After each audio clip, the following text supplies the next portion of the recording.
Olá, meus queridos, tudo bem? Hoje nós vamos mais uma vez fazer uma leitura dos livros Sinal Verde e Evangelho segundo o Espiritismo, ok? Então, o nosso objetivo é só fazer a leitura mesmo. Dificilmente a gente vai fazer algum comentário, pelo menos é o nosso objetivo. A gente fazer mais, deixar mais a mensagem como os espíritos e Allan Kardec deixaram sem comentário, a não ser que a gente sinta necessidade de algum esclarecimento, de algum detalhe e tal, mas o objetivo é a leitura. Então vamos pensar em Deus, pedir proteção para nós. Senhor Deus, nós os pedimos luz, proteção e paz para esse pequeno trabalho que nós estamos iniciando. Pai nosso que estais nos céus, santificado seja o vosso nome, venha a nós o vosso reino, seja feita a vossa vontade, assim na terra como nos céus. O pão nosso de cada dia dá-nos hoje, Senhor. Perdoai as nossas ofensas, assim como perdoamos os nossos ofensores. Não nos deixeis cair em tentação, mas livrai-nos do mal. Assim seja. Em nome de Deus, damos por iniciada a nossa leitura. Vamos lá. Sinal Verde, capítulo 14. Ante os pequeninos. A criança é uma edificação espiritual dos responsáveis por ela. Não existe criança nenhuma só que não solicite amor e auxílio, educação e entendimento. Cada pequenino, conquanto seja via de regra um espírito adulto, traz o cérebro extremamente sensível pelo fato de estar reiniciando o trabalho da reencarnação, tornando-se por isso mesmo um observador rigoroso de tudo que você fala e faz. A mente infantil dar-nos-á de volta no futuro tudo aquilo que lhe dermos agora. Toda criança é um mundo espiritual em construção ou reconstrução, solicitando material digno a fim de consolidar-se. Ajude os meninos de hoje a pensar com acerto, dialogando com eles, dentro das normas do respeito e da sinceridade que você espera dos outros em relação a você.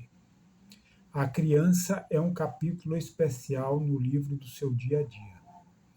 Não tente transfigurar seus filhinhos em bibelôs apaixonadamente guardados, porque são eles espíritos eternos, como acontece a nós, e chegará o dia em que despedaçarão perante você mesmo quaisquer amarras de ilusão. Se você encontra algum pirralho de maneiras desabridas ou de formação inconveniente, não estabeleça censura, reconhecendo que o serviço de reeducação dele, na essência, pertence aos pais ou aos responsáveis, e não a você. Se veio a sofrer algum prejuízo em casa por depredações de pequeninos travessos, esqueça isso, refletindo no amor e na consideração que você deve aos adultos que respondem por eles. Veja só, né?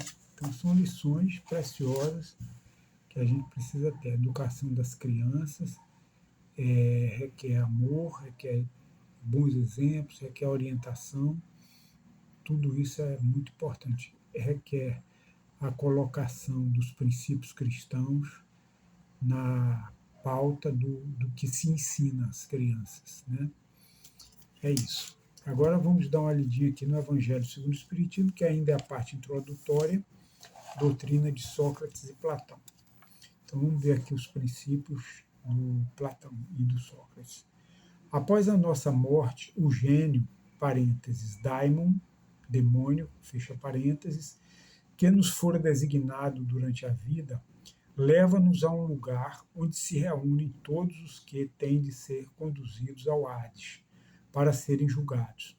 As almas, depois de haverem estado no Hades o tempo necessário, são reconduzidas a esta vida em múltiplos e longos períodos. Então, o que está dizendo? Que nosso anjo guardião, que ele chama de daimon, né, após a nossa morte, ele nos reconduz a um local lá no mundo espiritual, que ele chama de Hades, para sermos julgados. E depois de havermos estado lá no Hades, o tempo necessário, somos reconduzidos à vida terrestre, né, em múltiplos e longos períodos, então períodos diversos. Então vamos ver o que Allan Kardec diz aqui.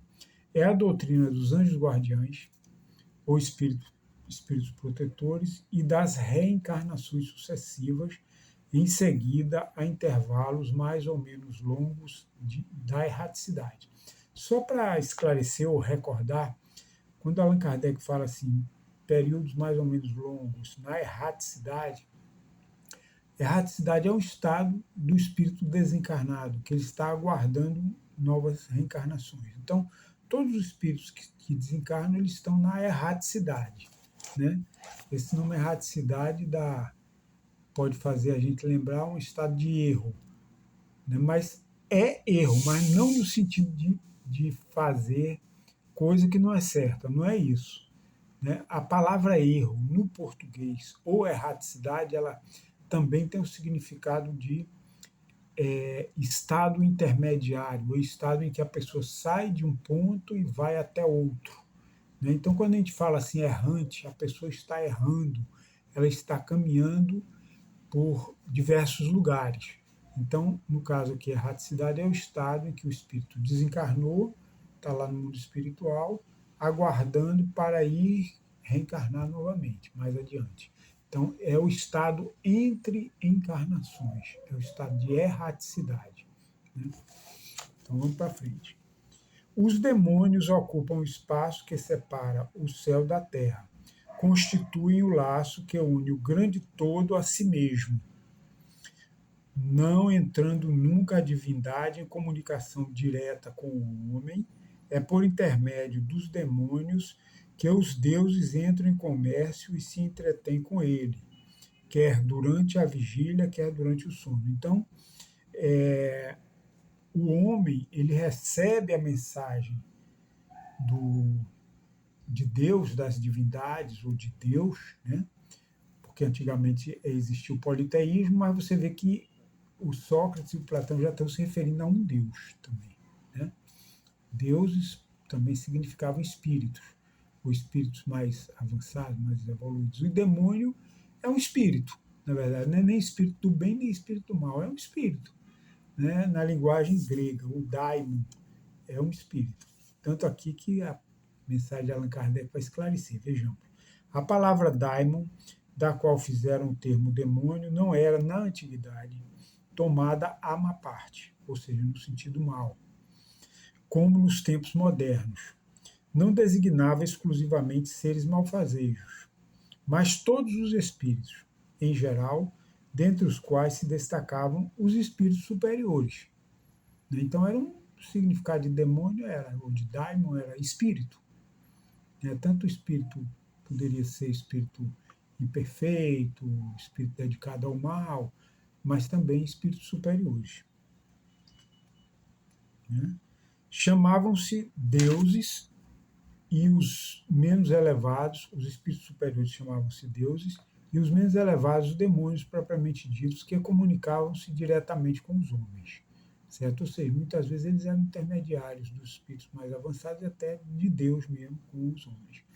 Também o Espiritismo diz que os espíritos povoam o espaço, que Deus só se comunica com os homens por intermédio dos espíritos puros, que são os incumbidos de lhes transmitir as vontades, que os espíritos se comunicam com eles durante a vigília e durante o sono. Quer dizer, que os espíritos se comunicam com o homem durante a vigília, ou o momento em que a gente está acordado, durante o sono também a gente se comunica com os espíritos. Né? Ponde em lugar da palavra demônio a palavra espírito e tereis a doutrina espírita. Ponde a palavra anjo e tereis a doutrina cristã. Então é isso, é ser incorpóreo. Na verdade, as ideias de Sócrates e Platão são as mesmas do cristianismo e do espiritismo. Né? Isso é reconhecido aí por quem estuda a filosofia dos gregos, principalmente Sócrates e Platão, e o espiritismo. né, vê uma semelhança muito grande. A existência da alma, a sobrevivência da alma, a reencarnação, né, a necessidade do bem, a necessidade da humildade, o julgamento que se faz no intervalo das existências. Claro que julgamento existe constantemente, porque a gente tem sempre a nossa consciência que está aqui. Então ela é que nos julga, não é Deus. Somos nós mesmos que nos julgamos, que está dentro de nós a consciência. Então, consequentemente, nós precisamos seguir os princípios do bem, que são resumidos naquele princípio: amar a Deus sobre todas as coisas e o próximo como a si mesmo. Quer sejam pequeninos, como nós vimos, né, o respeito é importante, a tolerância, né, o André Luiz fala na tolerância com os pequenos. Chega uma pessoa, uma visita de cara, quebrou um jarro, tá, o pai vai pagar. Não, deixa para lá. Paz, olha, essas coisas materiais. É claro, o pai, não, eu faço questão de pagar. Bem, mas não dê bronca na criança, não. Muitas vezes, geralmente, a criança estava brincando, não tinha intenção de fazer o mal, não tinha intenção de dar nenhum prejuízo. Então, não se incomode com isso, não, deixa para lá. Né? E o respeito, sabemos que, ó, a coisa é interessante. A educação, um menino com maus hábitos, né? A educação compete aos pais e não a mim. Então, eu não vou me arvorar a educador do filho dos outros. E principalmente se o pai estiver ali presente, é problema dele. A mãe, os pais estiverem ali, são eles que têm a responsabilidade. Se eles não corresponderem aos seus deveres, a gente ora por eles inicialmente, né? E se a gente tiver alguma aproximação e puder falar de uma maneira conceitual, sem dar o exemplo prático, né? Conceitual, vamos praticar o bem, vamos ler o Evangelho, vamos estudar o Evangelho. Quer que a gente faça um Evangelho na sua casa? Né? Dá um Evangelho segundo o Espiritismo de presente para eles, um livro de evangelização infantil para as crianças de presente. São maneiras indiretas e discretas da gente também colaborar com o progresso, né? E principalmente dando o nosso próprio exemplo. Isso aqui é fundamental. Meus queridos, um grande abraço para vocês, que Deus nos abençoe, nos ilumine, abençoe nossos lares, os seus lares também, né? Nossos lares, os seus lares, que Deus ilumine e abençoe. Muita paz, Senhor Deus, muito obrigado por esse momento de leitura do Evangelho e do livro Sinal Verde. Ajuda-nos para que a gente siga sempre o caminho do bem. Que Deus nos abençoe. Abração para todos.